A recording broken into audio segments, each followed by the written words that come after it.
꼭 1년 만입니다. 지난해 우리 교회는 6월의 첫날을 시작하면서 하나님께 가장 뜻깊은 감사의 고백을 올려드렸습니다. 대내적으로 감사와 경축을, 대외적으로 헌신과 사명을 다짐했습니다. 안아주심의 예배당이 예수 그리스도가 우리의 구주요, 우리의 주인이심을 더욱 예배하고 전파하는 일에 쓰임받도록 다짐했습니다. 그러나 코로나19 사태 이후 비대면, 비접촉이라는 생소한 문화가 일상화되고 있습니다. 헌당의 감격을 되새기며 주저함 없이 거룩한 책임감을 통해 사명을 목숨보다 귀하게 여기고 사명으로 호흡하며 이 민족을 위해 마음 모아 헌신하고자 합니다.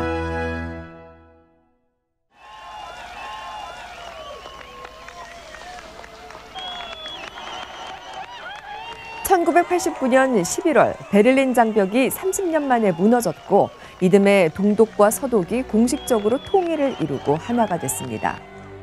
베를린 장벽의 역사적 사건 뒤에는 통일의 불씨가 된 기도운동이 있었습니다.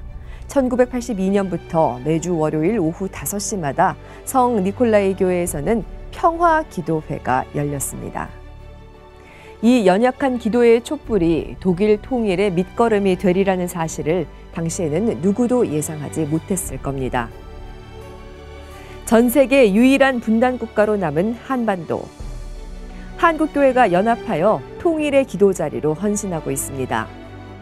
2004년 3월에 시작한 주빌리 통일구국기도회가 800차를 맞이했습니다.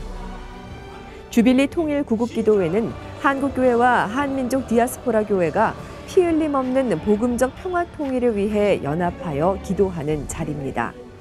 한국교회와 북한 땅, 민족의 회복을 위해 모이고 있습니다.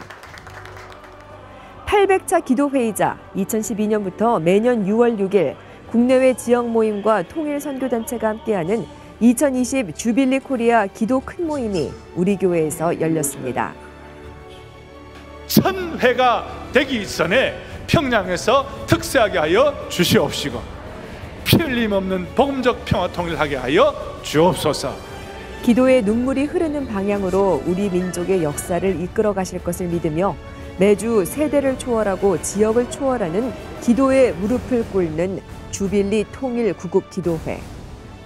북한에서 함께 예배드리는 그날과 평양에서 특별 새벽 부흥회를 기대하며 통일을 위한 우리의 기도는 쉼없이 이어질 것입니다. 언론 매체들이 우리 교회의 성령 강림주일 현장을 보도하며 붙인 제목입니다.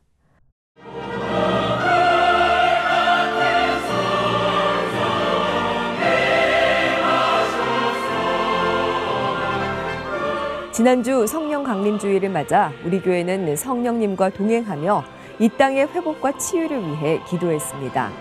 예배에 참석하는 영가족들을 위해 생활 속 거리두기 지침을 능가하는 고도의 방역 체계를 구축해 안전에 만전을 기했습니다. 오정현 담임 목사는 코로나19의 어려움 속에서도 성령 충만함으로 하나님이 쓰시기에 합당한 질그릇이 되길 바란다는 말씀을 전했습니다. 한 사람의 기도를 들으시고 한 교회의 사명을 붙잡아 주시고 한 지역의 부흥을 통하여 시대를 변화시켜 주시는 것입니다. 어린아이부터 포에버에 이르기까지 온 세대가 함께 한국교회의 부흥과 한국사회의 회복을 위해 찬양을 올려드렸습니다. 예수 그리스도의 계절이 가져올 희망을 선포했던 성령 강림주일. 영가족 모두가 한국교회와 사회에 하나님이 허락하신 은혜를 나누고 성령 충만한 예배자가 될 것을 다짐했던 시간이었습니다. 한국교회를 대변하고 기독교 세계관의 가치를 구현하고자 노력하는 국민일보. 지난 4일 한국교회 세움의 날을 통해 국민일보의 미디어 선교 중요성을 강조하는 자리가 CCMM 빌딩에서 열렸습니다. 국민일보 설립자 조용기 목사의 설교 등이 있었고 오정현 담임 목사는 코로나 사태를 맞이하며 한국교회의 연합과 미디어 선교의 중요성에 대해 메시지를 전했습니다. 4차 산업혁명 시대는 반드시 축적된 한국교회의 어떤 신앙 자본, 고난 자본, 기도 자본, 그다음 영적 성숙자분 이런 것들이 잘 조화되어서 한국교회가 승리하는 길로 갈 수 있다고 확신합니다.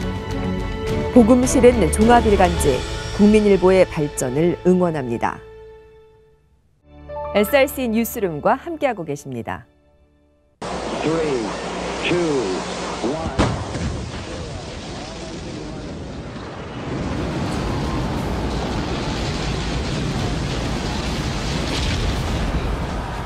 다음 주부터 돌아오면 회복된다는 주제로 스가랴서 함께 재건 강해 시리즈가 시작됩니다.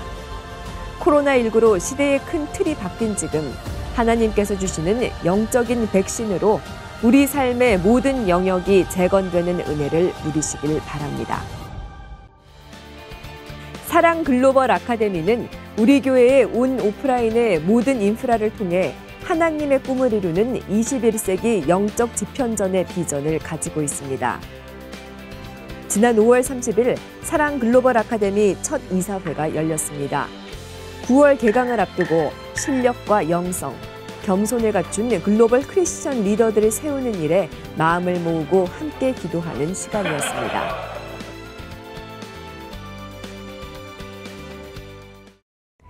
토마스 선교사가 조선에 처음 복음을 전파하고 40년 후 평안북도 선천은 주민 절반이 기독교인이 되고 주일과 장날이 겹치면 장이 서지 못할 만큼 폭발적 부흥을 경험하며 한국의 시온이라고 불렸습니다. 말씀을 통해 성령의 능력을 경험한 믿음의 선조들은 영혼 구원에 대한 열정으로 몇백 리를 넘어 복음을 전파했고 그 결과 평양에서 시작된 부흥은 선천으로 그리고 전국 곳곳으로 뻗어나가 대부흥을 이뤘습니다. 100년 전 부흥은 평양으로부터 시작해서 조선 팔도로 내려왔습니다만 이제 부흥의 시발점이 되게 하여 주셔서 전국으로 확산할 것입니다. 코로나19로 복음 전파에 있어서도 언택트라는 시대적 흐름을 피할 수 없게 됐습니다. 하지만 영가족 모두는 시대가 변해도 변하지 않는 복음과 성령의 능력, 영혼 구원에 대한 열정으로 마음을 모읍니다. 그리고 포스트 코로나 시대에 V자 회복, 부흥의 역사를 이루는 부국 강경을 위해 쓰임받고자 합니다. 모든 것에 풍성한 은혜를 주시는 살아계신 하나님 아버지, 부족하고 상처투성인 우리에게 성육신으로 찾아오셔서 십자가의 사랑과 은혜를 보여주심을 만만 감사합니다. 우리는 이 은혜를 그저 받았지만 하나님께서는 예수님을 통해서 대신 지불하신 하나님의 부요함의 열매인 줄로 확신합니다. 이 모든 일에 먼저 그의 나라와 그의 일을 구할 때 주시는 놀라운 기도의 열매들이 가정가정마다 개인적으로 반드시 경험될 수 있도록 우리 모두를 그레이스, 은혜의 능력으로, 은혜의 열매로, 은혜의 응답으로 채워주옵소서. 우리 주 예수 그리스도를 받들어 간절히 기도 올리옵나이다. 아멘.